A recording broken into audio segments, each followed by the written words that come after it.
This is my new to me 1997 Saab 900 Turbo, and we've got a lot of work to do to it. If you missed a recent upload, I did a full review of this car going over all of its details, issues, plans for it, etc. But the first thing that we need to do is get this car legally registered and insured before we can start enjoying it. Now, I have a ton of parts either already here inside or on the way for the car. But the first thing we need to do is get this thing through emissions because it has a check engine light. Well, you might notice that this car still has its Oregon plates on it, and we cannot get this car registered in Arizona until it passes emissions.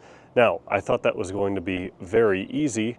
However, unfortunately, I put about 80 miles on the car. When I took it to emissions, I was waiting in line to get emissions done and had noticed the check engine light just came on. Check engine light is for the following code. I will put it on the screen.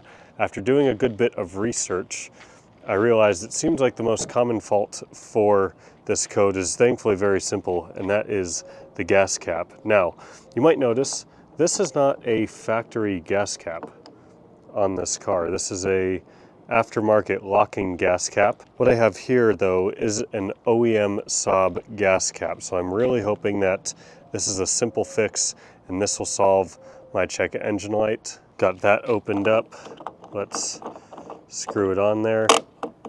So unfortunately, you can't just take a car for emissions with a check engine light on. It'll automatically fail. You can't also just clear the check engine light and go through emissions. You have to actually go through a drive cycle to prove that the car has been fixed. And so that's what I'm going to do now is clear the code that we have and then drive the car for the next couple days, hope the check engine light doesn't come back, and then we can take it for emissions. So we have one fault code, and it's the same code we had about the large evap leak. So I'm going to just clear that code. Now, when I cleared it before, it came back almost immediately. So we'll know pretty quickly. If it does come back, then we have some further diagnosing that we need to do. There's obviously an evap leak somewhere else. I'm probably gonna have to break out the smoke machine. The next job here I wanted to tackle were new badges for the front and rear of the car, because as you can see, it's missing, or I shouldn't say missing, but they have faded away over the years. And new decals are either not available, or sorry, new badges are either not available or they're very expensive. And so for the sake of this, I figured I would try out these decals that seem to get really good reviews online. So we've got one for the front here, and then also one for the rear. They are different sizes. Not a sponsored video or anything, but if you have a NG900, for example, and you're looking for some new decals, these are like 12 bucks shipped. Really not too bad. And I'll put the link for that in the description just in case you're curious. Traditionally, these type of stickers are not really recommended because they tend to not last like the normal decals do. All right, let's see how this turns out. Let's hope I ordered the right size. Seems like the size I got is just a hair too small. Not perfect, but pretty solid. I'll take it for what it costs. Front one seems to fit a lot better. These new decals, just such a small detail, but they make such a big difference. Super happy with how those turned out for what they are. Hopefully the check engine light doesn't come on, and next clip will be me taking it for emissions. If not, next clip will be of me trying to figure out what the check engine light is for. A couple days have passed.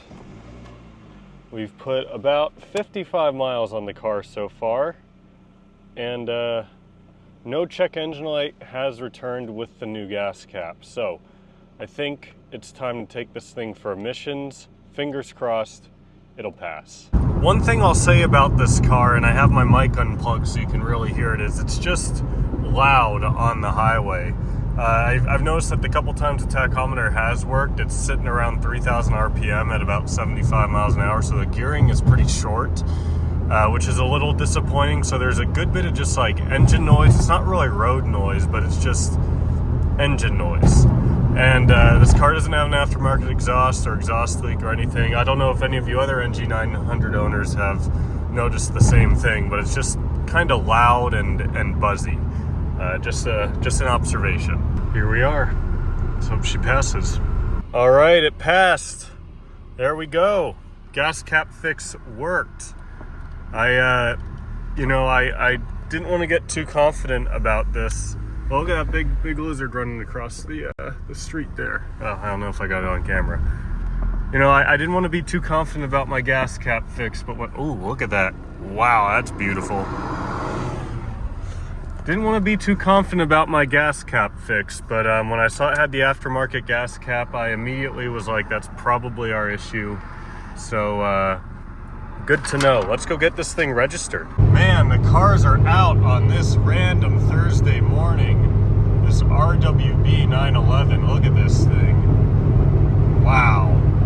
All right, we are registered and good to go. We are getting the historic plate on this car, so pretty excited for that. It'll match the classic 900.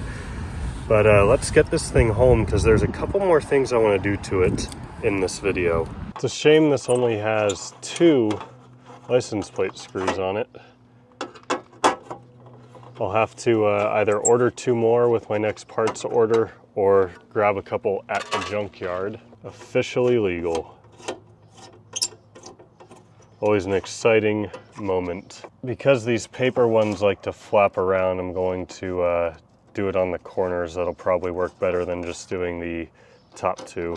Also got the front plate and front plate frame pulled off, so it looks a lot cleaner. In Arizona, you are not required to have a front license plate, so that looks way better. Now, 2 quick things I want to do in this video. Number 1 is scan the car for Tech 2 codes. But before we do that, I want to show you all some of the parts I have. So right here is the giant box of parts that the previous owner included. You can see there's things like radiator fans, old OEM parts. There's some new parts I need to put in, like a new ignition switch, filled with tons of stuff. What I just ordered and received, though, is probably some of the more immediate things that are going to be handled, like a new valve cover gasket, oil filter, axle boot, timing chain tensioner, O-rings and seals. And then in here, we just have new rear brake rotors and pads.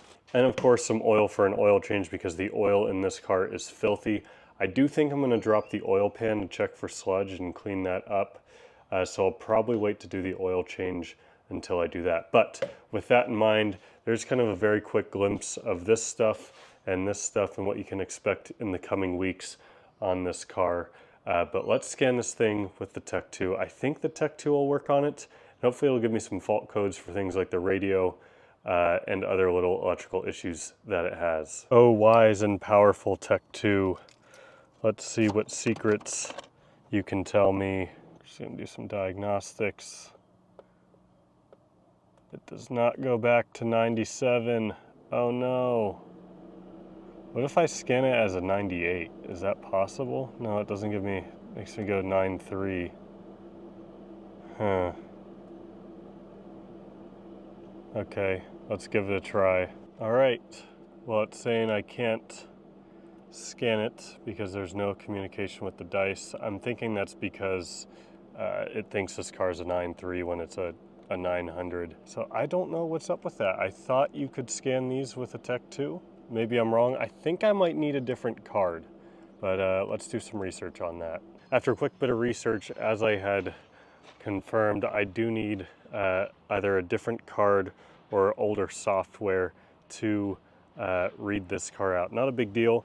We'll have to get that and tackle that item in a future video. Nonetheless, this was a huge success. Car is through emissions. Our first problem has been fixed and we can confidently drive it. I've put almost 300 miles on this car already. I'm gonna try to stop driving it till I can drop the oil pan and do some of these other high priority repairs, but I'm just enjoying it so much. So if you guys enjoyed this video yourselves, please give it a thumbs up. Let me know what kind of content you're most excited about for this car, if there's any special videos in particular. Trash guy is making a little bit of noise back there, and I'll see you in the next one.